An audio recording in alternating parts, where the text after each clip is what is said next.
Hi guys, social media funnel വളരെ പഴയൊരു കോൺസെപ്റ്റാണ് digital മാർക്കറ്റിംഗിൽ. എന്നാൽ ഡിജിറ്റൽ മാർക്കറ്റിംഗിലെ one of the foundation principles ആണ് ഈ സോഷ്യൽ മീഡിയ ഫണ്ണൽ എന്നുള്ളൊരു കോൺസെപ്റ്റ്. ഒരു സോഷ്യൽ മീഡിയ മാർക്കറ്റിംഗിന്റെ സമയത്ത് നമ്മൾ പല ഡിഫറെന്റ് ടൈപ്സ് ഓഫ് പരസ്യങ്ങൾ നമ്മൾ കാണുന്നുണ്ട്. അതായത് നമ്മൾ എല്ലാ ദിവസവും ഇൻസ്റ്റാഗ്രാമിലും ഫേസ്ബുക്കിലായിട്ട്.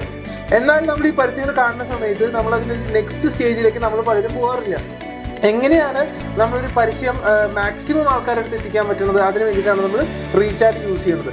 അപ്പോൾ റീചാർജ് 10 ലക്ഷം ആൾക്കാർ കണ്ടു, അതിനകത്ത് ഇന്ററാക്ട് ചെയ്ത ആൾക്കാർ മാത്രമാണ് ഇൻവെന്റിലേക്ക് വരുന്നത്. അപ്പോൾ നമുക്ക് എത്ര ഒരു സ്റ്റോക്ക് മാർക്കറ്റിനകത്താണെങ്കിലും പലരും പറയുമല്ലോ, അതായത് ഇവിടുത്തെ സ്റ്റോക്ക് മാർക്കറ്റ് കോഴ്സ് പഠിക്കുകയാണെങ്കിൽ നിങ്ങൾക്ക് കോടികൾ ഉണ്ടാക്കാൻ, ലക്ഷങ്ങൾ ഉണ്ടാക്കാന്നുള്ളത്. പക്ഷേ അവോധൊരു ലക്ഷ്യം, ഇപ്പോൾ നമ്മൾ 36 കോഴ്സസിലായിക്കോട്ടെ, നമ്മൾ ലക്ഷ്യം എപ്പോഴും വരുന്നത് എങ്ങനെയാണ് നിങ്ങൾ നല്ലൊരു വർക്കറാക്കി മാറ്റാന്നുള്ളത്, നല്ലൊരു എംപ്ലോയി ആക്കി മാറ്റാന്നുള്ളതാണ്.